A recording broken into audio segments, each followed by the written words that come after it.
It's an ordinary day in Worcester, Massachusetts. But wait, look, down on the ground. It's a germ. It's a worm. It's 508. Bursting from the subterranean depths of Wormtown like the mighty Shai Hulud. It's 508, a show about Worcester. Today on the show is the co-host, Brendan Melican. Hi, Brendan. How are you, Mike? I'm great. My name is Michael Benedetti, and I am the co-host of the 508 show. I would like to get an answer as to what does Bill do when we're not here that his microphone setup works for him? I have no idea. Okay, this was not in any sort of position that, like an anatomical position, an ergonomic position that any human could possibly make use of. We do have to move this equipment around a lot. It's as though some sort of aliens have been. Sure, that's all I was thinking. It was like, if you're looking at old sketch work for the first Alien movie, that's basically. Yeah, never mind. So, Brendan, this is the 508 show. This is a Worcester fan cast. Every week after that week's episode of Worcester, Massachusetts, we come on and we talk about the episode, what we were excited about. Sometimes we talk to actors on the show. Sometimes we talk to production people on the show, showrunners, writers, camera people. Sometimes we talk to other fans, but sometimes it's just us doing it for ourselves. Yeah. Let me ask you, first impressions of this episode. This last week's, I think it was a nice one of those kind of nice bridge episodes, right? Okay. Like, not necessarily a lot that happened, not the episode that you're going to point out to your friends and say, this one right here, this is where you want to. I know you missed the first 237 seasons, but this is the episode you want to jump in on. This is not the Ozymandias of This Worcester. is the one that I think lets one of those episodes that lets the true diehard fans, ones that have been here since the second burning in the second season, know that more good is to come, but you just got to wait on it a bit. I'll tell you, I had two reactions to this week's episode. The first reaction is that there was so much build-up to this thing with the baseball team coming to Worcester. Yes. And then the baseball team is coming to Worcester, and it's like winter is coming, the whatever evil frost zombie has assembled his army, and they're ready to attack, and then this last week, they just kind of forget about that. They acknowledge that they're there, but there's nothing like. I expected there to be like another chapter in the baseball drama, in the baseball war. Sure, maybe getting ready maybe for the riot, baseball war. Maybe a sign. You know what I would expect? I expect some sort of sloganization of the issue, or some sort of extreme simplification of the issue. Because like right now, the argument is like, well, here's a very complicated economic setup, and based on all kinds of assumptions that you make, maybe it's a good idea and maybe it's not. And Sure. That's sort of a terrible way to debate an issue. Mm-hmm. It's if you're two economists and you're going through all the math, maybe it's a good way. But if you're just ordinary citizens, it's terrible. So sort of what I'm looking for is I'm always looking for somebody who's like, I got it on an index card. I got my bullet point. Just to say like, if you believe X, you should support this stadium. Sure. If you believe Y, you should oppose this stadium. Right. I haven't seen anything really like that developed in this week. Or if anything like that exists, it existed the week before. There's nothing new. You know why? Why? Math. But Math. No, I mean, really, I think that's really what it comes down to. Is like I think the folks that, and I fit into this camp too, right? Like the package the economic development package, like big picture thing, is so complex that I think everybody, regardless if you're so completely opposed to this that you're ready to to start shopping around for dynamite to start blowing up the site as soon as the footings are in the ground, or you're so overjoyed that you already are walking around Worcester with hats, T-shirts, got banners in your hand and whatnot. You still really can only get so into the weeds on the economic side before you just kind of have to throw your hands in the air and say, okay, I honestly have no idea what I'm talking about here. Well, see, I feel like that could, again, like that's something which hasn't been developed as an argument against, but could be, right? That you can sit down and somebody should just talk to Gary Rosen about it for 10 minutes. I feel like still. This season, I feel like. Don't threaten me, Mike. This season, I feel like it's kind of trying to do a more ensemble thing on Worcester, but I feel like Gary Rosen is still kind of like the stand. He's kind of like the Seinfeld in this ensemble still. So, like, somebody just needs to sit down with Gary Rosen and be like, I'm going to talk to you about the stadium deal for 10 minutes and get to some reasonable point where Gary Rosen's like, honestly, I don't understand that part, and then just turn around and say, okay, if a Worcester City councilor doesn't understand it to that point, nobody in a position of decision making understands it to that point. Right. And so we should not do anything so complicated that we don't understand it. Well, that's absurd. But that's an argument that you could make, and that's a slogan you couldn't make that you that could argument. make. Oh, I just made it. No, you didn't though. Okay, so like that's the same. It's just like saying, you know what, like call in at 508-471-5265. Tell Mike and remind Mike he didn't actually just make that argument. Of course you can't make that argument. That's like saying, well, okay, so do you understand how chemotherapy works? So good luck with cancer. But I think that's a separate... When you get hit by a car walking down the street, you're going to promise us now you're never going to go in for an MRI. I think that's a separate deal. Because I think no, it's not it's the same thing. We have parts of our life that are complex. Here's why it's different, is because we have a huge amount of experimental evidence on chemotherapy. So you know what? Honestly, even chemotherapy experts don't understand 100% what's going on with chemo, right? Even the greatest expert in the world, it's an open part of science. But you have plenty of studies that you can point to that show, you know what? In these situations, you take chemo, you're probably going to get better. In these situations, you're not. In terms of building a stadium in the middle of Worcester, Massachusetts, you have no studies. Anything that you point to, you're going to have to massage a huge amount to make it fit into the Worcester situation. And so again, I'm not saying that we shouldn't do anything so complex that we don't understand it. But I'm saying that that's an argument against doing this. I think it's an argument in general against doing things. I mean, people talk about this with investments, right? Like you shouldn't invest in anything so complicated that you don't understand it. So I agree to an extent, but I think that's also why a lot of folks, especially those who were opposed to things, kind of stood down a little bit over the last week. Because, like, I just noticed on social media, like the number of people who were genuinely just talking about this pool of cash as though it was either a lump sum of money the city of Worcester already had, or like they were going to a bank to take out a loan, right? So like, I don't claim to be an expert on municipal bonding, right? We'll put that into chemotherapy category and whatnot. Like I've never had to go to market on that front with a team of municipal employees on the economic side. But I know enough about municipal bonding to understand like the structure that it works, and it's not like going to DCU to apply for a car loan. It's a very, very different process. But it also starts complicating things too, because if you've got this long, if you're an activist and you want to point to this long wish list of things that need to be done in the city of Worcester, like this is one of those areas where it's very important to understand, and everyone should understand, that not all monies are created equal in a municipal environment. So you can't just say, well, we're doing this over here. That means we've obviously got the money that we can do this with. And no, it doesn't work that way. Like you could probably not have a job and walk into a bank today and get a loan for a car. It's going to be a terrible loan, but you're going to get it. If you wanted to take out a mortgage from the same bank, they're going to look a little bit deeper into that. You want to take out a business loan? Like, you better bring your proctologist with you, because they're going in deep on this one. There's different levels of funding. There's different loans. There's different sources of funding for city projects. And different kinds of projects, there's different kinds of funding available for them. And so in the case of like municipal bonding, like, investors love municipal bonds because they have one of the lowest default rates of any sort of financial instrument, right? Like corporate bonds default more regularly than municipal bonds do. So it's one of those things. Like if you've got a great project, there's something that people can look at that's tangible, investors are going to line up to sink money into that.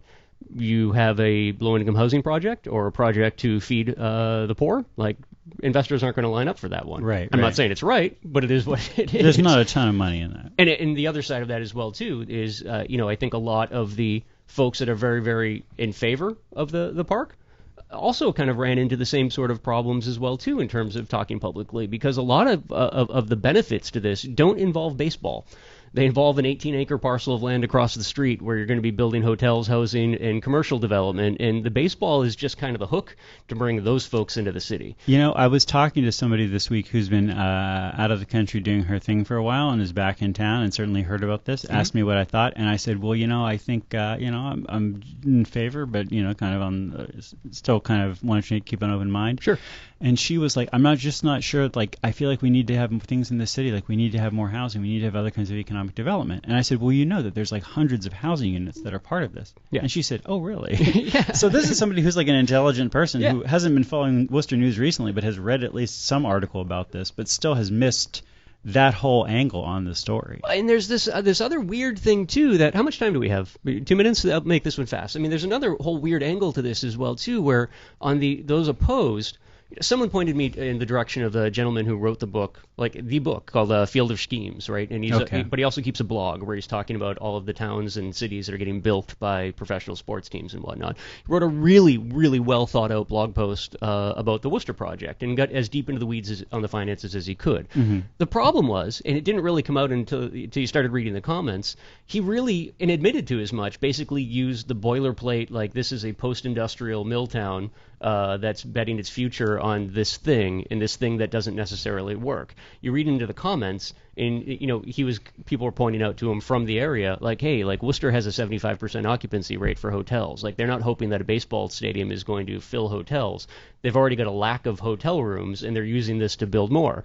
And the author was like, oh, well, okay, but and then just kind of moved on. And this is adjacent to a $500 million of development that's almost finished up, right adjacent to it, and it's built on a giant area of essentially vacant land right in the center of the city. But I think things that make it unique from the general. There is an argument to be made that there are a lot of small communities around the country that have gone all in on projects like this because their fingers are crossed that this is going to be the thing that brings people back to whatever again. Mm-hmm. We don't actually need that right now. We've got lots of people coming here for completely separate reasons. This is now like just keeping the ball moving in a direction that is going to allow more and more development to take place.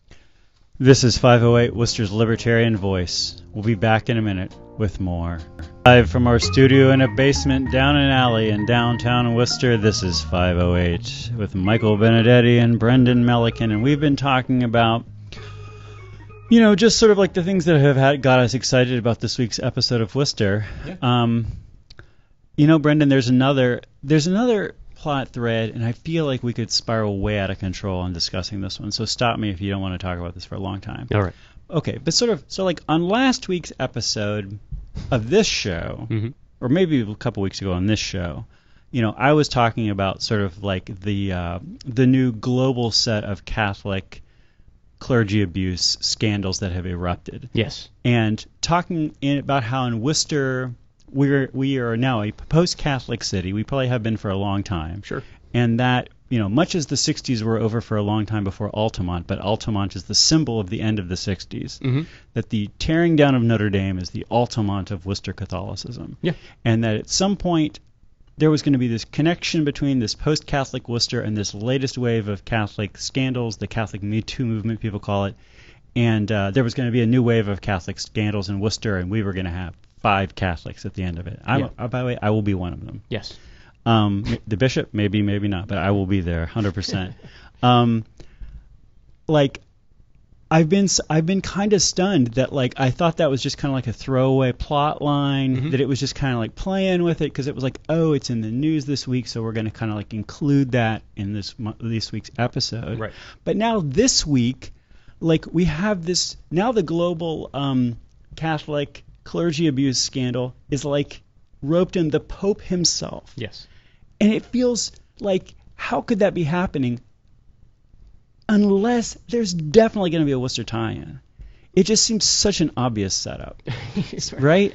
I don't know. Well, let me ask you this. When it comes to influence throughout the world, yes. What country would you suggest has, because I genuinely don't know, has the most influence over the Catholic Church? Would it be the United States?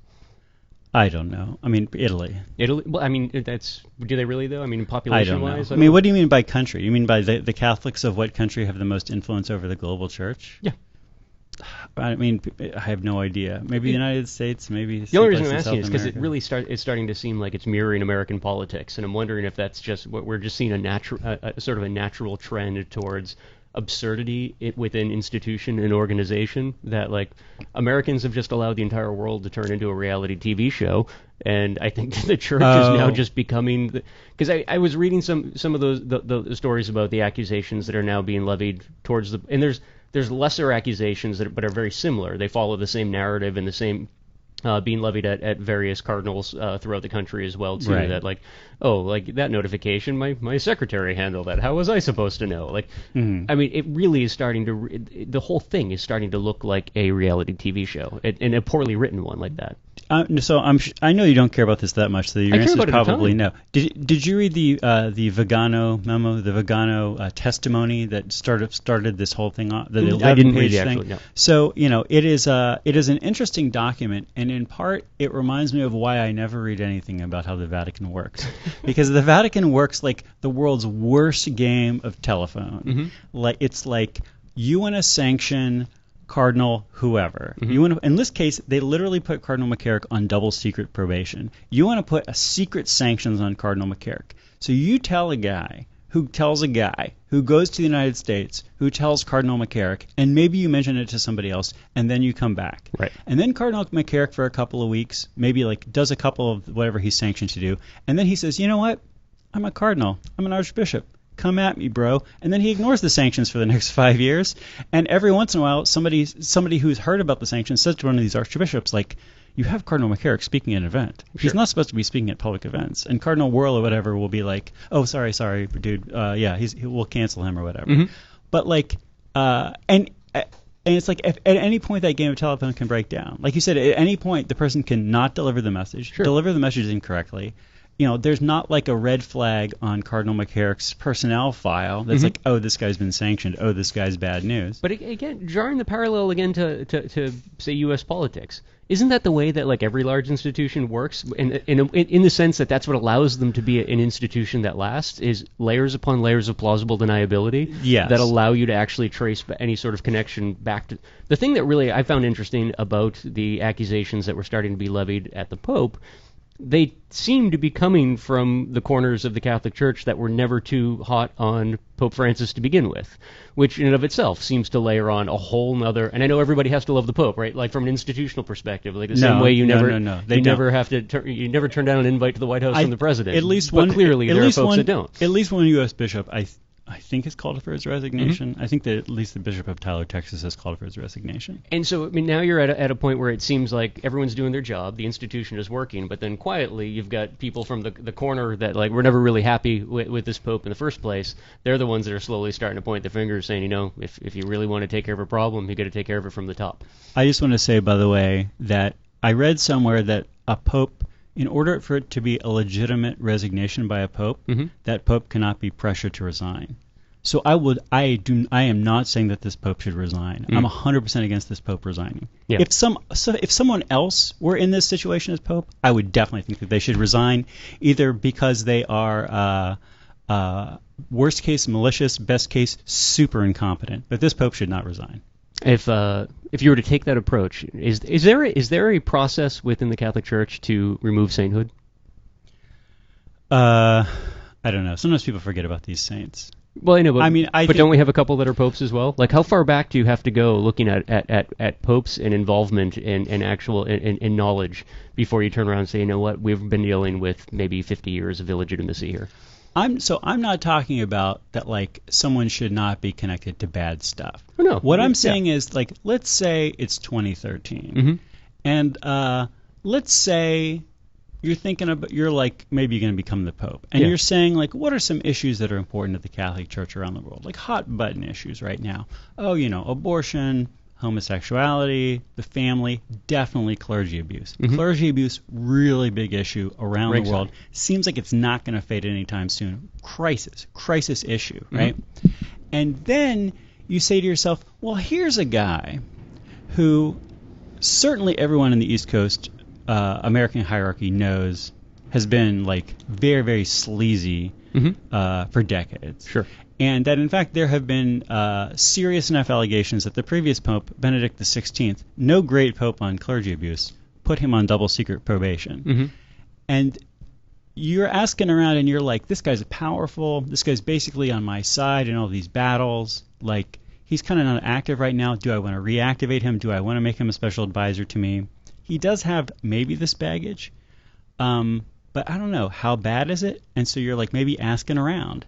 So, like, on the one hand, you're either saying, I don't care at all about this, or I care so little, Brendan. And I feel like, again, like, this theoretical non-Bergoglio individual who has this job, if I bet you theoretically in 2018 he would have done tons of things where he sided with bad priests, bad bishops who had all kinds of accusations against them that were later proven to be true. in places where you would your gut would tell you like just calm down a little bit before you defend this guy. Yeah. Maybe this guy is a scumbag. Like it is possible. Like maybe you should just be like, let's spend a week investigating him before I jump out to defend this guy. But no. So I'm just saying like you should your people should either tell you like, you know what, this guy is like a dirtbag, or like this guy has enough scandal attached to him that he's already been like a couple of out of court settlements against him for sex abuse stuff.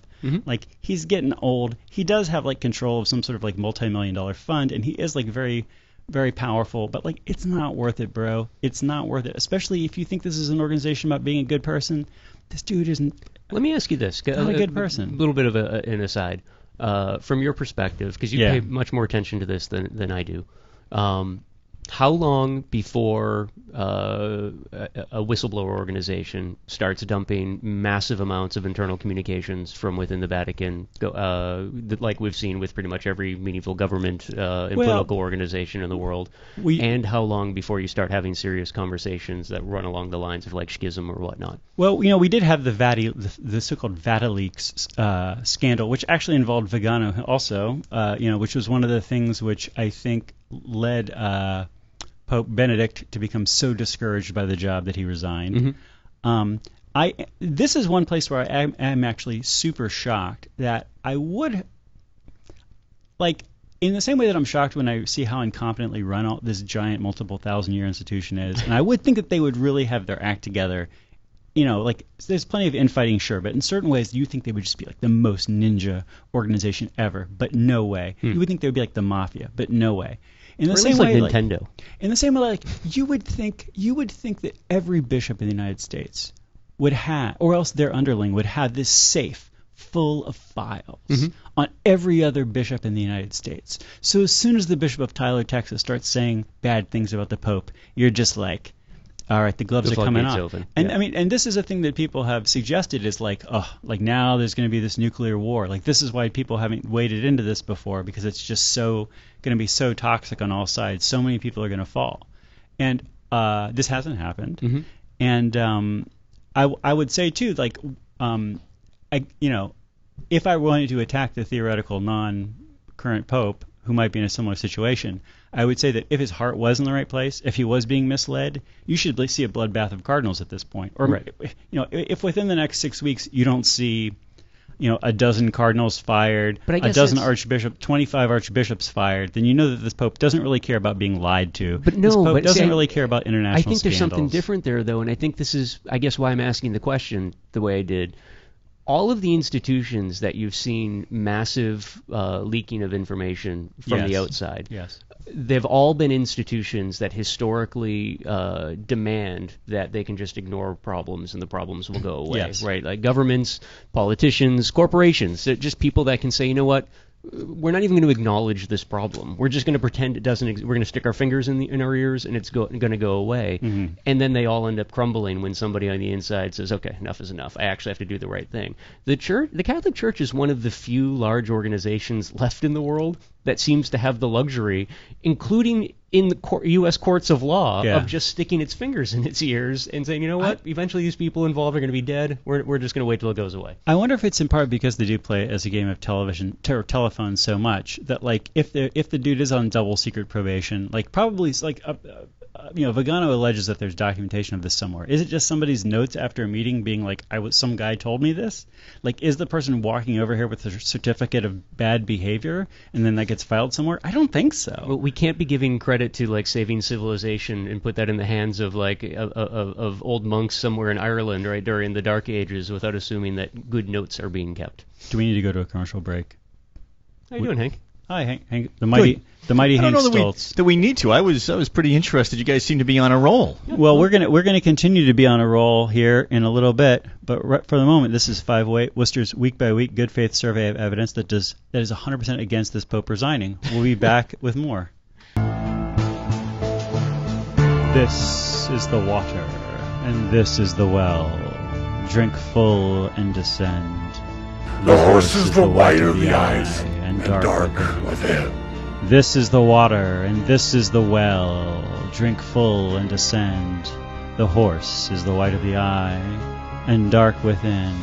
And this is Brendan Melican, and I am Mike Benedetti, and we are also here with the mighty Hank Stoltz. You're listening to Unity Radio, broadcasting with 100,000 milliwatts of power on 102.9 FM and streaming at worcestermag.com. You can call in live and tell me to stop trashing the Pope at 508-471-5265. Thanks, Hank, for engineering today's show. Hank, I don't know if you paid attention to commodity prices today, but Brent crude oil is $78 a barrel, up 4% on the week, and Bitcoin is $6,900, up 4% on the week. Good on coincidentally. Bitcoin. Yeah. Brendan, we have one Worcester Catholic sex abuse article this week, which I don't think has anything to do with clergy. Amid sex abuse allegations, organist James David Christie leaves Holy Cross. Internationally acclaimed organist has resigned from Holy Cross. Allegations of lewd comments, large amounts of alcohol, and unwanted touching from him between 1994 and 2017.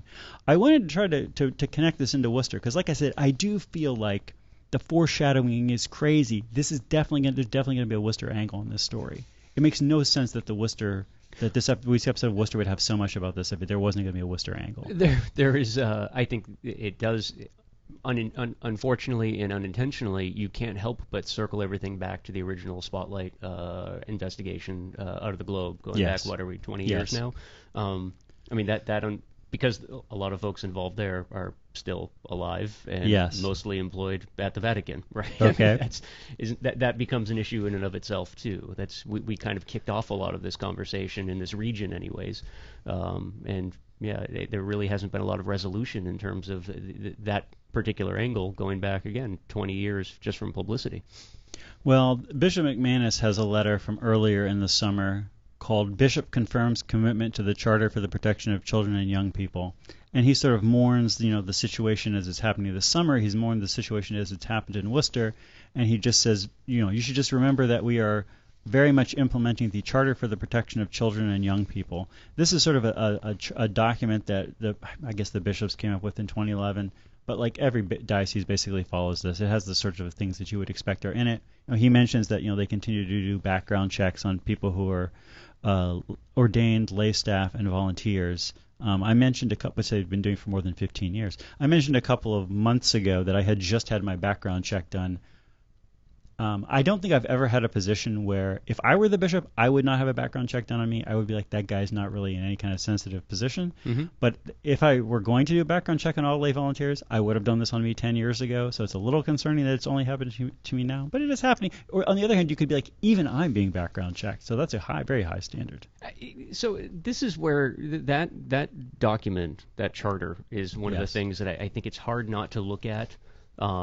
It's hard not to look at, especially because it's like 25 pages here. No, I mean, it's physically look at it. I think it's kind of hard not to look at and kind of scratch your head a little bit. And I say this as, from the lapsed Catholic perspective of things. Like, that is that's kind of your point of origin. Like, this charter kind of exists in the form of the Bible, right? Like, this is not, if you just needed to come out with this in 2011, like, then the cracks in your foundation are so beyond repair. Yes. Again, like, this is where, to your point about how few church-going Catholics you've found that are even aware that this is taking place.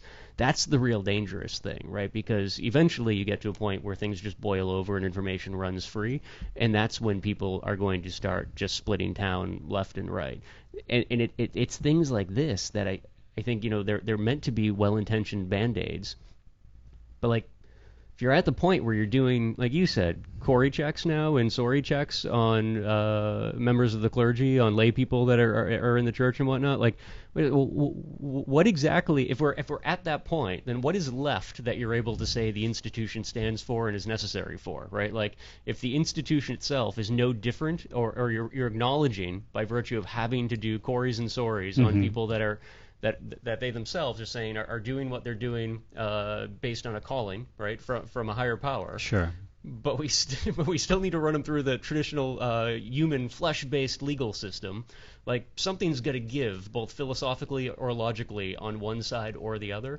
And that's where I think your foundation starts falling apart really, really quickly. It's beyond like some Bertrand Russell debate over the meaningfulness of religion, and comes down to the very practical day-to-day application, where it's like, okay, so you're going to sit here and you're going to tell me everything that's coming out of your mouth is not you, but hypothetically, right? Right. If we had the bishop sitting there, everything that's coming out of your mouth is direct communication from God. Now listen, I think that the Catholic Church has at least But I dealt, need to be worried about dealt a with this sorry a check, long whether or not time your sorry's ago. up to I mean, you have your Borgia popes, etc. Like we've had a lot of bad leadership. Sure. So the Catholic Church has certainly gotten, worked its way philosophically around like how can we be an organization that stands for good, that has people who have a certain authority around goodness, while they still could be terrible, terrible criminals. Of course. Which is not to say that it's a good situation. I mean, like one thing people have said to me is like, well, it's when the Borgias were running the papacy, it was way worse. And I'm like, you know what? I'm really glad I wasn't alive then, and I kind of wish I wasn't alive now. Like, this is really terrible to have to live through this. But I God guess bless that's the also Renaissance kind of people. What I'm getting at, like, because we could probably both agree that drawing parallels to ancient history, to any moment of the past, go back a couple decades, try and draw a direct parallel, you're going to run into trouble, right? Because what we know and what we accept as norms, both as social norms, evolve over time, right? Yeah. So yeah, there's going to be change. This just strikes me as something like, wait a second, you've gotten to the point where I know we do this with teachers, I know we do this with everybody, but now you're actually kind of acknowledging that you're just here with us. You're just one of us. There's nothing special here whatsoever. But I think that this is. Maybe it's just saying like that thinking that was not the case is part of the problem. Thinking that the priest is a magic person, rather than a priest who has a priestly function, but not the function of being a magic person. Yeah. Like that is to me the issue. That the lector has a lector function. They're reading clearly. They're proclaiming the word of God. Yeah. They're helping in the thing. They're not a magic person. You should not assume that the lector is not going to be capable of doing bad things, and that if you're going to have kids around, you're going to take the regular kind of procedures any other organization would. That's all I really wanted to hear you say, of all people, just as a friend and somebody whose opinion that I value, because that was one of the things that always bothered me as a child growing up in the church, is that I did always have the feeling that people were treated as though they were magic, they were above reproach. Even just on Sunday morning leaving, the amount of respect that was demanded silently that you pay to everybody who was involved with the structure of from a parish all the way up. Yeah, it was one of those things that just it tickled my brain in a weird way, the same way that that sort of reverence paid to politicians tickles my brain in a weird way. You don't have this job because you're special. You have this job because we gave it to you in that particular case. You couldn't get anything. I've often pointed out that my Catholic upbringing was a very non-New England Catholic upbringing, and that's one area in which I hear that there was never 1 second of my entire life where I thought the priest was a magic person. Yeah, that's just so. I didn't think anybody. Maybe my mom and dad and Santa Claus were magic, but nobody else did I ever think was magic like that. I'd actually be curious to hear that perspective from other folks, like maybe around my age range, of what their remembrance of their introduction or their experience in the Catholic Church as kids was, because I do feel as though that's kind of how it was presented to me, but I was probably just not paying attention to the same way I didn't pay attention much in school either. But I do feel like we kind of lived in a universe up here in New England where there was magic people. Well, I think Bishop McManus probably wants my advice on this. I'm sure he's listening to the show, and his cell phone just died, so he was not able to call in. The call-in number, which is Hank Stoltz. Do you know what the call-in number is? I do. 508-471-5265 to be part of the show today. I think that one thing that the bishop should do is have a mass of repentance, which is something that the Bishop of New Orleans just did, and it was very popular. And it seems like such an obvious thing. They should probably be doing it once a month, once a week, every minute of every day. We've talked but Brendan, Michael. But I want to talk about some practical stuff. As Catholics, we think that the Mass of Repentance is a practical thing. But I understand that non-Catholics might look askance, might say, you know what, that's not practical enough for me. Here is a thing. It's called making connections. This might just be the name of Bishop McKnight's periodic letter to the diocese, or it might be a specific policy document. I'm not sure, but it's great. This is from Bishop McKnight, who is the Bishop of Jefferson City, Missouri, of that diocese. This is basically like central and northern Missouri. All of the interior part of Missouri, besides the borders on the west, east, and south. He was named a bishop this past November. He was installed in this diocese, got the job for reals in February. He's about 5 years older than me, so 6 or 7 years older than you. So think about that, Brendan. You and I could have been bishops if we just taken a slightly different life path at this point, basically. Bishop McKnight, he starts off by saying, I'm just going to read this because I think that this is an interesting contrast with what I've read from the Worcester Diocese and what I've read from other dioceses. He starts off talking about how this is all terrible, and he gets into some of the theological and emotional parts of this. Then he says, abuse in our diocese. Soon after I arrived in the diocese in February, I contracted a firm of retired FBI and law enforcement agents to conduct an independent review of all files of living clergy, priests and deacons, and seminarians in the diocese. They've confirmed that we have no clergy in active ministry with violations of the Charter for the Protection of Children and Young People, which was established, blah, blah, blah. In addition, I've been reviewing the files of our deceased clergy. As we were preparing to release all of this information, the State Attorney General received a request from the Archdiocese of St. Louis to review their files. General Hawley encouraged the other 3 dioceses in the state to do likewise, and on Thursday, August 23rd, I submitted a request to include the Diocese of Jefferson City in the Attorney General's investigation. And they're getting that figured out.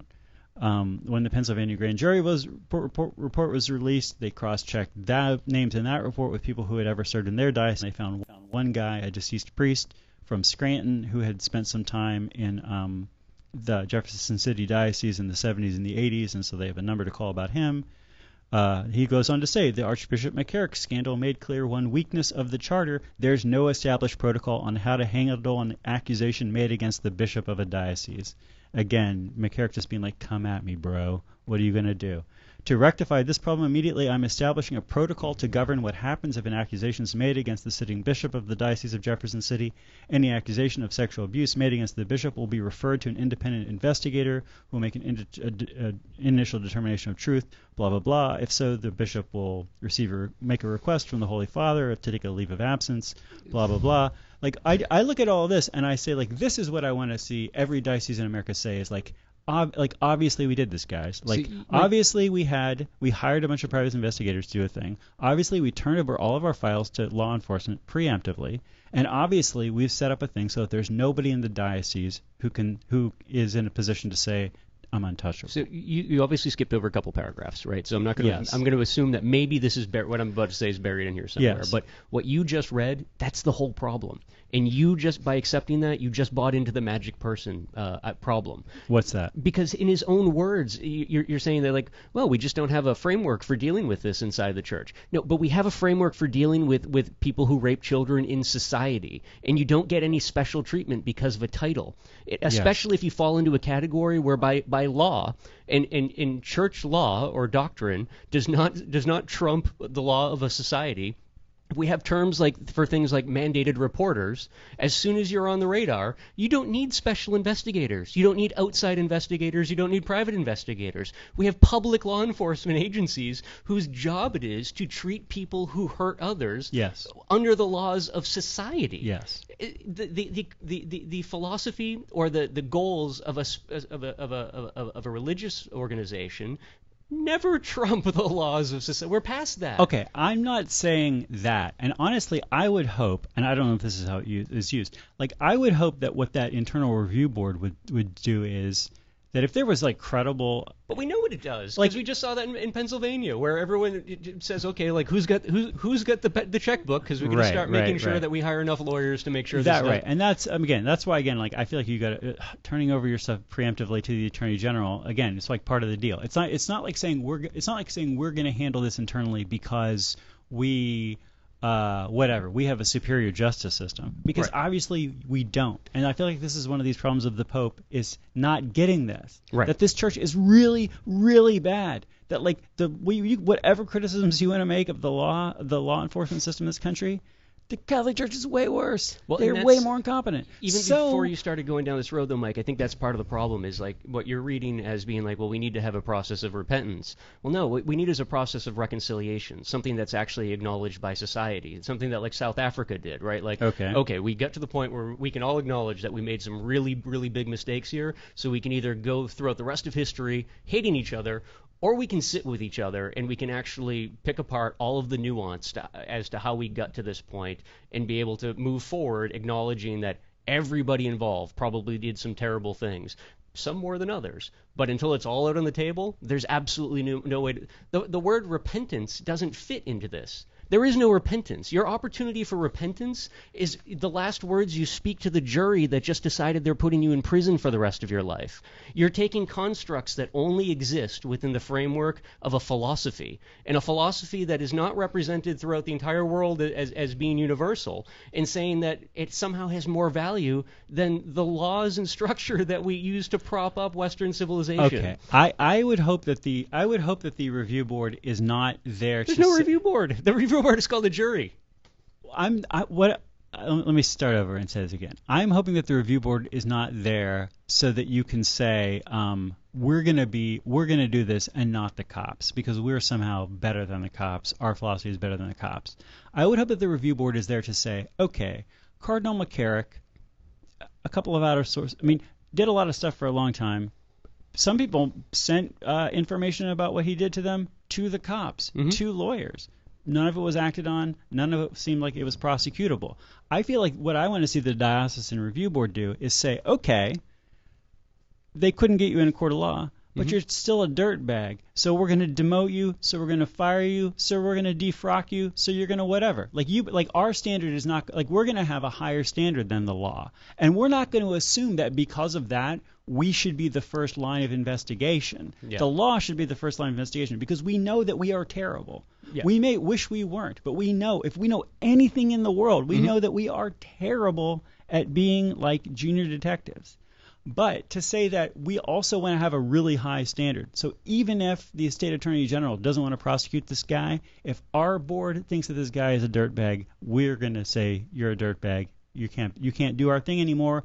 If you want to, we could come up with a big thing about repentance and whatever, and penance by this guy and whatever. Maybe, maybe not.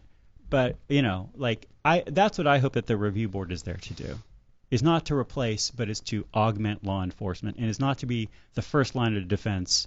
Maybe it's the first line of defense just because if somebody reports it to them before they report it to law enforcement, but that they should immediately turn around and report it to law enforcement. That's what I would hope. Yeah, no, I think if we were looking at a set of circumstances where a young person was accusing, say, a teacher of abuse or whatnot, and we found that a school committee was spending a year in executive session, right? So there was no notes being taken, there was no right to make a determination as to whether or not those accusations should be pushed to law enforcement.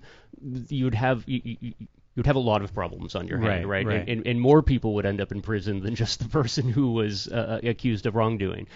I'm just saying that, I think that's part of the problem, and I understand that in recent events. There was lots of inaction on the form of law enforcement and folks who were elected to uphold the law. Yes. But because those decisions were made doesn't mean that the legal system didn't work. It meant that there was failings in the individuals who were sworn to uphold the legal system in the same way that they're the legal system is also. The legal system also has its share of problems. Of course, this isn't saying let's pick the perfect thing. This is saying let's pick the less bad system to deal with this. But if on the philosophical side or the religious side, we're going to say that we need to have faith in institutions, right? So we need the institutions to be able to fix their own problems to some capacity. It only holds true logically that you would then have to be able to say the same about a political institution or a social institution like a legal system, right? We all know that they make mistakes. They're not infallible. But that doesn't mean you skirt around that system because it failed you at this one time. That's actually when you dig in deeper and say, well, why did it fall apart? Maybe it's because you're dealing with a generation of law enforcement agents and folks who were elected as attorney generals who also were raised in that sort of magic person mentality and believe that, well, what are we supposed to do here? I can't arrest a bishop. I can't arrest a cardinal. Well, no, you can. That's actually your job. And I don't know that we've gotten to that point as a whole. You get to put an extra special looking notch on your belt if you arrest a bishop. I mean, when I grew up in Worcester, I knew of a bunch of guys that, and I won't go too deep into outing them from an ethnic perspective because I'm sure there are lots of people out there who would know exactly who I'm talking about. I knew a group of older gentlemen who dressed as priests because it just got them free stuff. And there were regulars in the city of Worcester, and it was like everybody knew that. But it was like, so they kind of stopped doing it over time. Hank Stoltz looks surprised. You never heard of this? No, I mean, but again, your bewilderment is only speaking again to the idea of well, no, that's a special thing.